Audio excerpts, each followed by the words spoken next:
You're constantly worried because you're not able to finish your homeschool day with your kid at 12 o'clock. You worry that you might be doing something wrong. This is been happening to us seasonal moms as well as new homeschool moms. And I think it's very important to understand that you are not going to be able to always finish at 12 o'clock or 1 o'clock. You have to take in considerations as well how many kids you have. You have to take in consideration as well if your kid has some type of learning differences or disability. You have to take in consideration as well the season in which you're at the moment. You have to take in consideration the books that you're using, the materials that you're using. If you're using programs or curriculums that are very kinesthetic, that include a lot of manipulatives, if it's a program where you have to constantly be with your kids, that is going to always affect the amount of time that you're going to be taking. If you have kids that have learning differences, you have to take in consideration as well that you might have to give them more breaks. You might have to give them extra time to complete the assignments. You have to take in consideration so many stuff as well.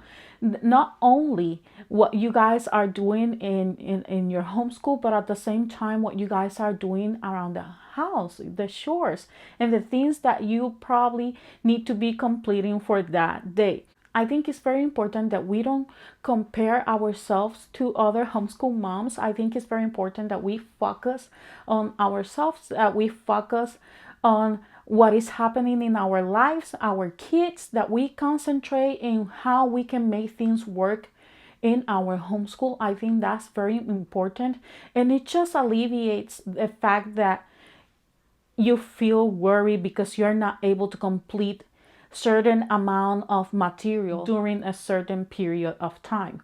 I think it's very important that we understand that we cannot be comparing our lives and our homeschool days to other moms. I think that is one of the solutions, if you want me to be honest.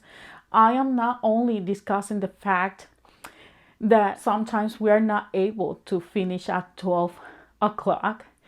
I will want to just share with you as well some things or tips that might be a solution for you to be able, if not to finish at 12 o'clock, but at least somewhere around there, at least not so late during the day, so you guys are able to enjoy your day as well. Okay? So as I was saying, that just not only happened to new homeschool moms, that happens as well to moms that are being homeschooling for quite a long time. They still are not able to finish at 12 o'clock, which is the mark that us homeschool moms want to always envision that our homeschool are going to be ending. And I think it's very important that we just try to understand that obviously that will depend in the season that you are in your life as well. It will depend of how many kids, and like I said, it's just going to depend around all these things that I just mentioned to you guys. It's very important to not put ourselves in this predicament where we feel like we have to finish at 12 o'clock. Put that in our minds. Give us a little bit of grace when it comes to the time that we're going to finish in our homeschool, because you're going to notice that not every day you're going to be able to finish at 12 o'clock or 1 o'clock, which is usually our goal when we're homeschooling our kids. We have to understand that our goal should be focused on the fact that we are going to be doing everything that is possible for our kids to enjoy learning, for our kids to enjoy the idea of having a time where we can all gather, focus on the things that we need to be doing, the materials that we need to be doing, getting all the information in our brains, being able to learn that information so we are able to use it in our lives as well, to understand that we don't want to create that pressure in our kids too, because usually when you have envisioned yourself ending at 12 o'clock, you tend to rush, and I am saying this taking my own experience, you tend to rush your kids because you want to finish at a certain time. And while I understand you might have things to do, you have chores to complete, or you might feel like you are not rested enough to spend the whole day homeschooling, you have as well to understand that our kids might not be in the same mood every day. They might have a really hard time a certain day. They as well experience those seasons in life where they feel like they don't want to cooperate, and that is going to depend as well the time that you're going to be able to finish your homeschool day. If your kids are willing to cooperate that day, if they feel in the mood to get that information that you are providing, you have to take in consideration all of those factors that I just explained to you guys. And while I understand sometimes us, we feel burnt out, we are tired, we have things to do, but the idea is that our kids are going to be focusing on the materials that they need to focus, that they're going to be learning, that they're going to be enjoying their homeschool day, as well that we are going to be going at their own pace. And I think most of us mom, the idea of us bringing our kids to home to educate them was the fact that we were going to try to do as much as we can, having them study and learning at their own pace, following their own interests, being able to help them in whatever it is that they need. The idea was not to rush them, just to make them mark as everybody else to finish at 12 o'clock. Because you have a friend or a mom that can finish at 12 o'clock, you have to take in consideration maybe she just have one kid, maybe she has somebody that can help her with the chores at home.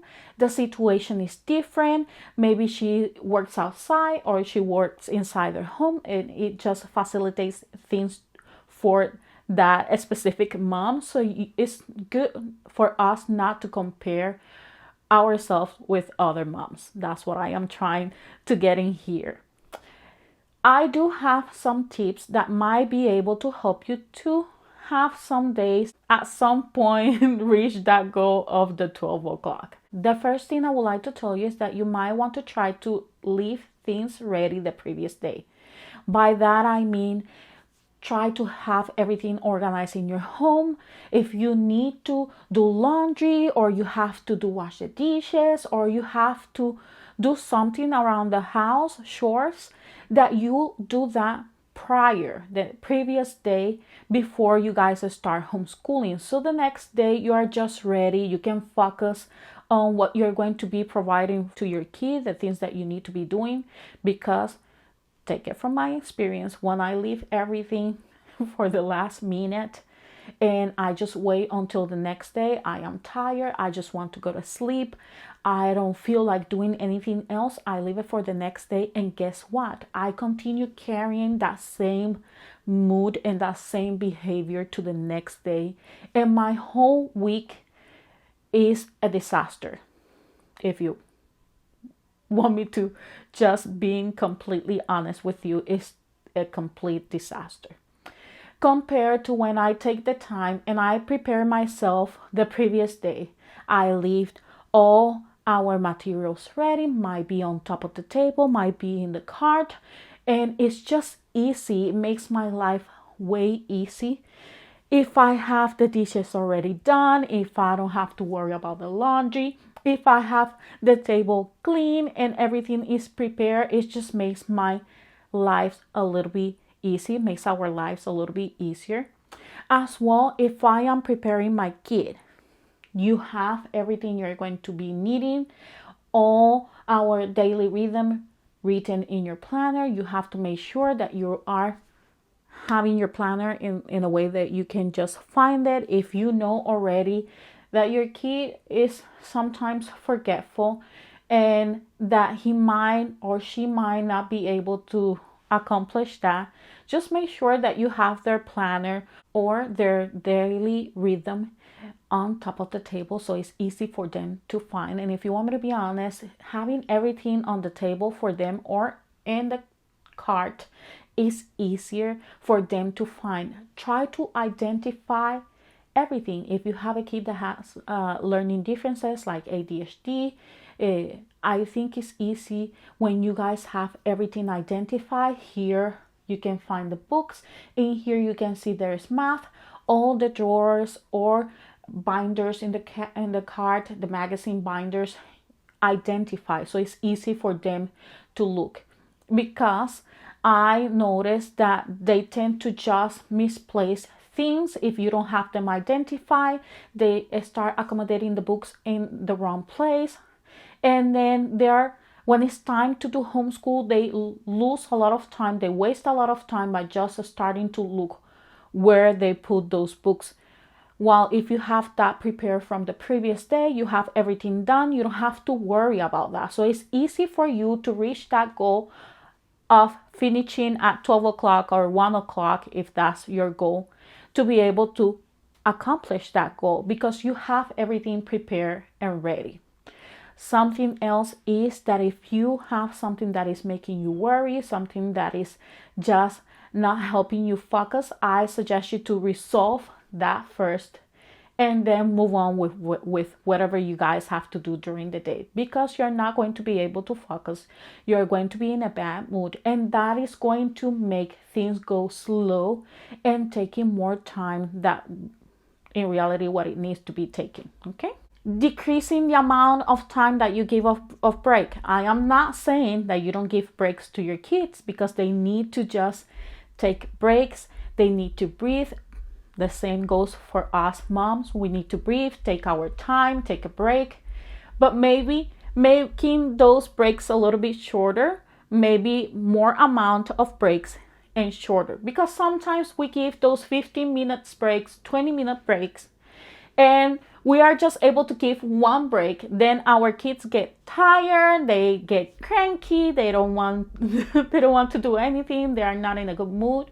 But if you give breaks every 30 minutes or every hour, maybe 5 minutes break, 10-minute breaks, 5-minute breaks, and just you go like that, it's easier for them. They are constantly taking that break and being able to stretch themselves, breathe. The same goes to you, and it's easier. And I noticed that when you do that, it's easy for them to be able to go through the material. And believe it or not, we have end earlier when we do that, compared to when we take the time and then we give 15-minute breaks. And if we stretch that break, usually he don't want to come back to the material. He just wants to stay playing, because that's what they like to do. They like to play. And we like to try to complete what we need to complete, our chores, our to-do list, whatever it is that we need to complete for that day. So it's very important that you set a goal, but at the same time, you give yourself some grace. You can set the goal, obviously, of finishing at 12 o'clock, but be realistic. Are you really going to be able to finish at 12 o'clock? Did you forget to do something the previous day and you leave it for that a specific day? You know you're not going to be able to finish at that certain time. So just being able to give yourself grace, prepare yourself ahead of time for the next day of homeschool, I think is very helpful. As well, taking the time to breathe, taking the time to just and let it go before you start, and realizing if you are going to be able to meet that certain goal. If you don't meet that goal of finishing at 12 o'clock, nothing bad is going to happen. Besides, you are not able to finish at 12 o'clock. You might have to stop and continue the next day. If you're not able, you might know that for the next time you have to shorten the periods of homeschool. Maybe if you take 30 or 45 minutes for reading, maybe just 20 minutes, and just relax yourself a little bit. Make sure that you know that not every day you are going to be able to complete everything, and that is okay. You can continue the next day. Just make an arrow right next and continue. is easier than traumatizing yourself and traumatize your kid in the long run just because you're not able to finish at a certain time. I think that's all I wanted to say. I think it's very important that you put in your mind that depend on your life, depend on the season in which you're at, is that you're going to be able to do things and adjust things to your homeschool, to your season in life. Just make sure that you don't compare yourself to other moms. I just want to encourage you guys to do that, not to compare yourself to other moms. You are not living their lives. You don't know what happens in their homes because you're just being able to see what we are portraying here in our YouTube. And if you want me to be honest, not every day I can finish at 12 o'clock. Sometimes we finish at 4 p.m. Depends on how my day is going. If you work outside and you have a different schedule, that's going to affect your homeschool day as well. So you have to make note of that. And I am not always specific of the things that I do around my home, the things that I have to do at work. And I think that affects us. Sometimes I come here and yes, I express to you guys I was able to finish at 12 o'clock. Having those 20 minutes of material, not passing those 20 minutes are being very helpful. But at the same time, there's days that even when we don't stretch our subjects and our materials, are days that are not going well. We are in a bad mood, we are frustrated, we are cranky, we don't know what to do, and we have to take a break. And we have to breathe, and we have to realize this is not working. We have to try a different way and just keep adjusting things. You are going to be always adjusting. So just keep adjusting until you find that middle ground where you both feel comfortable, where you feel like you're not rushing through things, because you shouldn't be rushing yourself or your kids. You should be able to take your time. That is the idea of us moms homeschooling. I guess one of the ideas to bring our kids to home to educate them is the fact that we can go at their own pace, that we are not going to be rushing them, that we are not going to be rushing ourselves, and that we are going to be able to take things slow in order for us to enjoy being the role of a teacher, and for our kids to enjoy as well being the role of the student, and as well our kids. It's not easy for them to see us not only as a mom but as a teacher, and being able to separate that. And it's not easy for us to be the teacher and the mom and being able to separate that. It's just, you have to work through that. Okay, so I hope you guys enjoyed this video. I hope it encouraged you. If it did, please don't forget to give me a thumbs up, subscribe. I will see you then. Bye bye.